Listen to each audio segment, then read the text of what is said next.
La función, que se lee poco y nada ahí, específicamente es de síntesis de anticuerpos, que pueden ser inmunoglobulinas o gamma globulinas. Pero estas células son las encargadas de la síntesis de las inmunoglobulinas. Esas inmunoglobulinas son las responsables, como hemos dicho antes, de encontrarse con ese antígeno, formar el complejo antígeno-anticuerpo para desencadenar el proceso de lisis o de inmunidad que destruye ese complejo para eliminarlos. ¿En dónde encontramos estas células plasmáticas? En la lámina propia de la mucosa intestinal. Ustedes imagínense todos esos lugares donde necesita una defensa especial el organismo. En la médula ósea, en los órganos linfoides y en poca cantidad en el tejido conectivo laxo. Volvemos a repasar los tres que vamos viendo hasta ahora para que de paso les va sirviendo como de estudio. Macrófagos, que vienen de monocitos, son presentadores de antígenos. Células dendríticas, presentadoras de antígenos, un tipo de macrocitos que también tiene la función de presentar ese antígeno, y las células plasmáticas, que son las que sintetizan las inmunoglobulinas. Son de defensa, son muy de defensa, porque son las que fabrican la otra parte. Uno te lo expone al antígeno y la otra fabrica el anticuerpo para que se una. Cuando uno tiene una deficiencia de inmunoglobulinas, está en serios problemas de infecciones permanentes. Ahora viene otro tipo de célula también muy importante que se llaman células cebadas o mastocitos. Ahí tenemos un dibujo y son muy características esas formas. Es esférica, mide entre 15 y 20 micras. Ustedes han visto que más o menos todas miden del mismo tamaño. El núcleo es pequeño, el núcleo sería el del medio, el chiquitito que está en esa área blanca. La cromatina está muy condensada y el citoplasma aquí es lo importante. Toda esta sería una célula, el núcleo es este que no está muy en el centro, por eso se considera que es más bien excéntrico, es pequeño y tiene la cromatina condensada. El citoplasma presenta gránulos. Todas estas series de pelotitas oscuras son los gránulos de las células cebadas. Esos gránulos cumplen dos funciones o producen dos cosas. Uno produce gránulos, uno de los gránulos produce heparina y el otro gránulo produce histamina. La heparina es un anticoagulante y la histamina participa en las reacciones inflamatorias y en los procesos alérgicos. Cuando hay un proceso,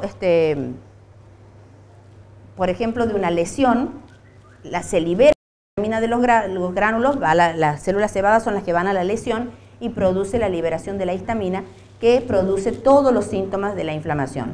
Aumento de color, de temperatura, y es como que produce la llamada a los leucocitos para que actúen.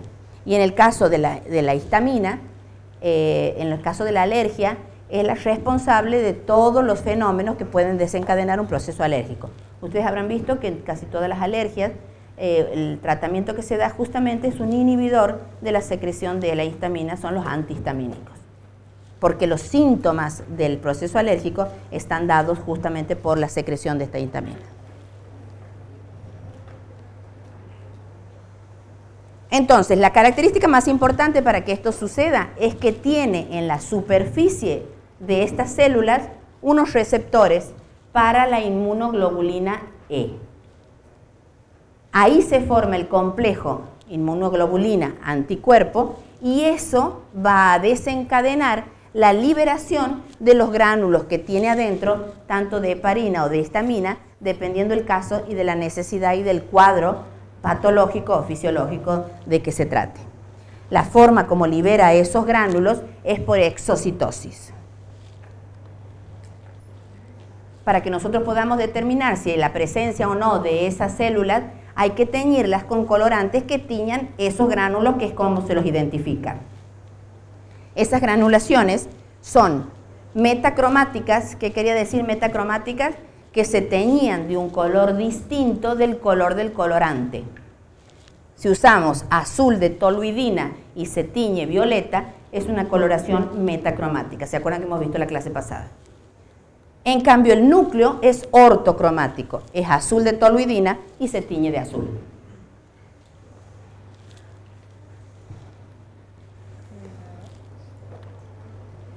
¿Dónde encontramos estas células cebadas? Alrededor de los vasos sanguíneos. Entonces, ¿son elementos de defensa? Son elementos de defensa. Especialmente ante procesos inflamatorios y de alergias. Aquí tenemos otro tipo de células que se llaman células adiposas y como el nombre lo indica, es para acúmulo o reserva de grasa. ¿Son de defensa? No. Ya vamos a ver para qué sirven los gorditos. Sí los podemos defender por... Las células adiposas o adipocitos. Los adipoblastos, si termina en blastos, ¿qué le sugiere el nombre? Que es la célula anterior, la célula inmadura. Entonces, el adipoblasto es la célula que empieza a almacenar la grasa. Cuando está terminada, las células de grasa, ustedes habrán visto incluso cuando se cocina, tienen la capacidad de unirse, de fusionar y formar una gota única gruesa. Lo mismo pasa dentro de la célula. Entonces, en la medida que va almacenando grasa, esas gotas se van uniendo y van formando una única gota que fusionada forma una vacuola de tal tamaño que desplaza el núcleo. Por lo tanto, la figura de una célula adiposa es muy característica en la observación microscópica porque tiene una única vacuola llena de grasa, un núcleo desplazado hacia una de las orillas.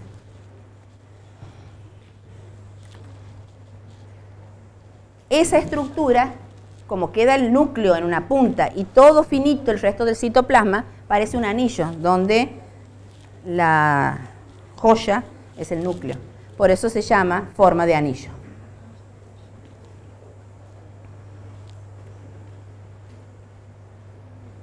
En la tinción de este tipo de células se produce un artefacto o una característica que es cuando uno lo fija, se disuelve la grasa. Por lo tanto, queda hueco el lugar donde había la vacuola. Entonces no se tiñe de ningún color, se la ve blanca. Si nosotros queremos saber exactamente si ahí hubo una gota de grasa, hay que utilizar técnicas especiales que hacen que la grasa se tiña. Para eso hay artificios de la técnica como es congelarla la grasa para evitar que se disuelva y se le puede colorear con un colorante que se llama Sudan 4, que es específico y único para las grasas, que le da a la grasa un color rojo.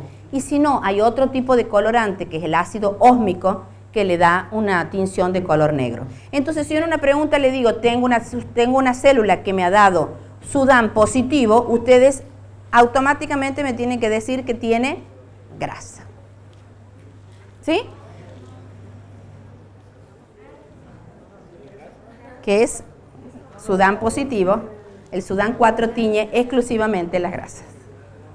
Así como la otra vez habíamos visto si era PAS positivo, ¿qué tenía?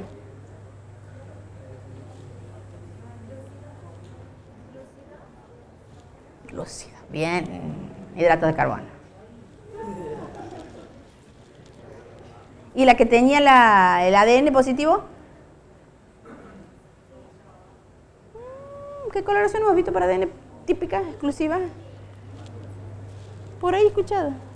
Bien, neotoxina, o sea, no solamente, pero tiene el núcleo bien violeta. Bueno, hay un tipo de células que tienen grasa que no son con esta característica de células en anillo y se llaman adipocitos pardos. ¿Qué le ha pasado en este caso? Y es que los gránulos de grasa no se han unido formando una sola vacuola, sino que han quedado separados, que es el dibujito, no lo tengo aquí, después lo vemos en el tejido de grasa, el tejido adiposo, que se lo ve como si fuesen puntitos pardos, pero separados. Ese sería un tipo particular y menos frecuente de adipocitos que se llaman adipocitos pardos. Entonces, ¿esta es defensa? ¿Qué sería la función? ¿De? ¿Y qué sería almacenar grasa? Es de reserva, reservorio, ahí está. Bien, va directo al reservorio. Y en la panza encima. Bueno, queda un tipo de células que son las pigmentarias, melanóforos o cromatóforos. Las células pigmentarias tienen forma pequeña. ¿Dónde están? Casi siempre en la piel, es la que le da el color a la piel. La característica es que en el citoplasma de este tipo de células encontramos el pigmento de color marrón que se llama melanina. Y aquí he hecho una aclaración para que lo tengan claro, para que no se olviden, y es diferenciar quién produce la melanina y quién la transporta o quién la contiene. El que produce la melanina, el que lo fabrica el pigmento, se llama melanocito. Pero el que la almacena es un melanóforo.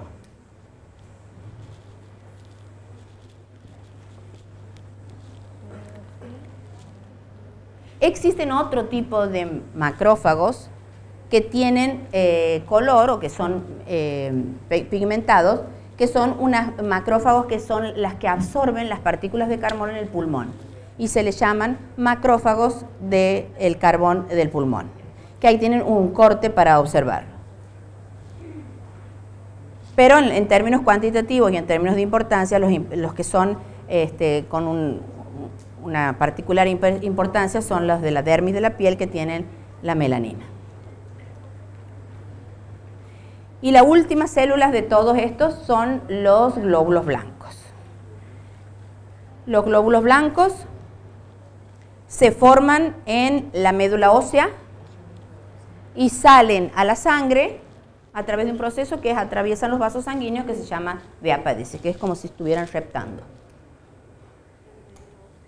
Y después, digamos, en otro capítulo lo vemos en más detalle, aquí lo vemos dentro de lo que es los tipos de células del tejido conectivo.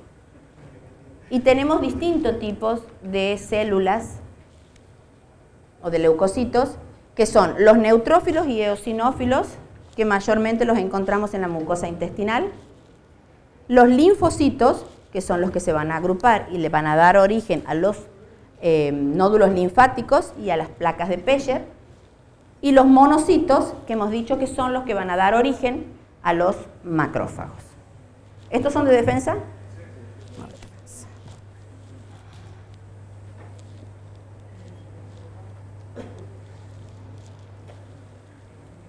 Y aquí tenemos lo que se llama el sistema fagocítico mononuclear.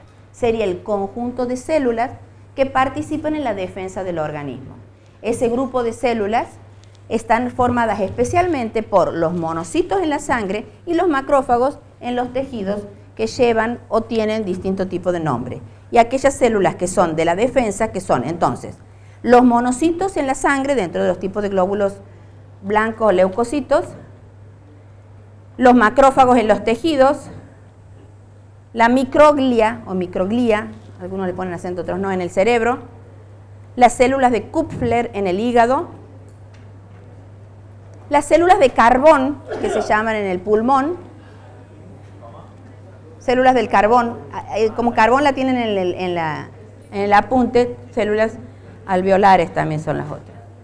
Las células de Langermann en la piel, que no les figuran ahí, pero sí las nombran en otra parte del apunte anterior, como hemos visto, y las del mesangio en el riñón. Entonces, hasta ahí, para que nos ubiquemos dónde estábamos, hemos visto las características generales del tejido conectivo y acabamos de terminar de describir cada una de las 9 células que forman parte del tejido conjuntivo. Entonces, lo que nos queda por ver es, dentro de la matriz extracelular, del espacio que cubría o rodeaba esas células, por qué estaban formadas, que son las fibras y la sustancia amorfa o fundamental amorfa. Habíamos visto hasta aquí entonces todas las células que forman parte del tejido conectivo. Pero el tejido conectivo, además de células, tenía fibras que estaban adentro de la célula, afuera de la célula. ¿Qué más tenía afuera de la célula? Sustancia amorfa.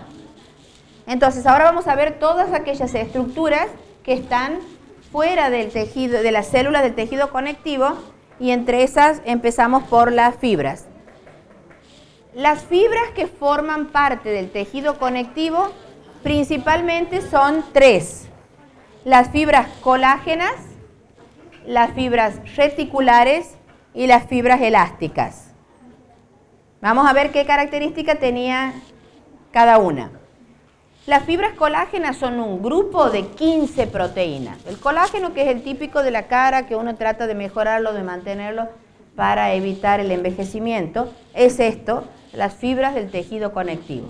Son 15 proteínas, donde es un polímero. ¿Qué significa un polímero? Es la repetición de algo igual, eso es un polímero. Ese polímero, la unidad, es el que se llama tropocolágeno. Y en el dibujito ahí lo podemos ver esquematizado como si fuese esa línea negra, una molécula de tropocolágeno que se van superponiendo como en escalera, uno arriba del otro, de manera que en el lugar donde se duplica, la densidad aumenta, y por lo tanto en una tinción o en una observación microscópica uno les puede ver como si fuesen con rayitas. Esas líneas o esas fibras de colágeno se van acomodando, asociando en formas de hélice triple que le dan la estructura característica al colágeno. Entonces es un polímero de tropocolágeno. ¿Por qué es importante que sepan que es un polímero de tropocolágeno? Porque las fibras reticulares también lo son. La diferencia es la disposición espacial, que adquieren una forma particular. Y lo importante aquí es que si las quiero visualizar en una tinción, en una coloración, tenemos que saber con la hematoxilina eosina me da un color rosado. En cambio, con una impregnación argéntica las vamos a ver de color pardo. La hematoxilina eosina, que es la que se abrevia HE, que es la coloración que hemos visto en la clase pasada, la de mayor importancia, más común y la que más se utiliza en la tinción de tejido. ¿Las proteínas son las mismas o distintas que forman las fibras? El monómero es el tropocolágeno, pero las proteínas pueden ser con algunos otros tipos de estructuras que le forman. Seguramente que algo hace que eso lo mantengan como hélice, seguramente que la distribución espacial tiene que ver con alguna proteína, pero en total está formada por 15 proteínas. Las fibras reticulares, la función sostén. Imagínense que son como las cuerdas que sujetan cualquiera de las estructuras, especialmente en el tema de los tejidos, de la piel, es la que mantiene la tonicidad, la turgencia. Las fibras reticulares también son polímeros del tropocolágeno, pero a diferencia de la anterior, que el dibujito es el que está abajo, no están agrupadas formando fibras tan parejas y tan en forma de hélice, sino más finas y ramificadas. Esto de que sean más finas y ramificadas hace que en una tinción se las pueda diferenciar. Al ser finitas, la hematoxilina eosina no las va a teñir, entonces no se van a ver. Y la impregnación argéntica nos va a dar un color negro. Esas características son importantes para el que hace estudio microscópico de los tejidos para determinar las características. La función también es de sostén.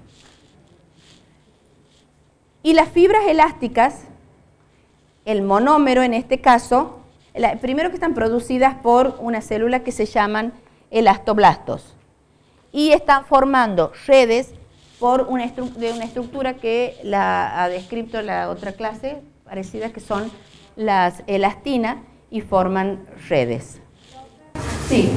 En la parte de relacionada en la proteína, ¿se va perdiendo a medida de los años? Aparentemente lo que pierde es la capacidad de sujetar, o sea, como que la proteína se deteriora.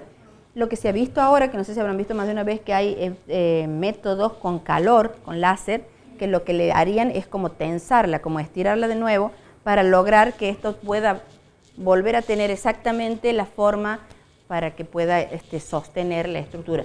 No sé exactamente si el envejecimiento las pierde las proteínas o pierde la capacidad, o sea, la dureza, la tensión. ¿No sabes vos, Marcelo? Si a las fibras de colágeno la vejez, exactamente qué alteración química les produce. Porque se alteran las proteínas, se deterioran.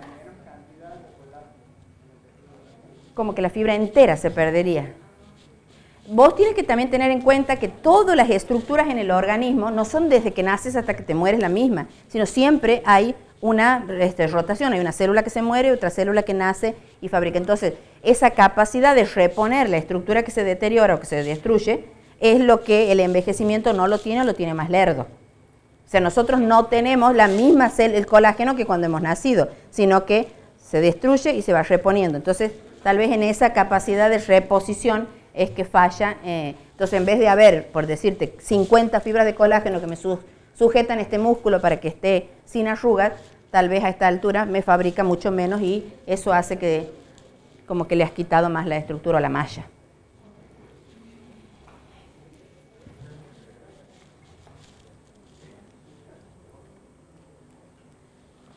Y otro detalle importante aquí, más que nada porque estamos viendo la materia que se llama histología, es saber cómo se ve en un estudio microscópico. Y es, las fibras de elásticas se tiñen de un color, con un colorante que se llama fucsina y se observan de color violeta, o si no, con otro colorante que se llama orcina y se tiñen de color marrón.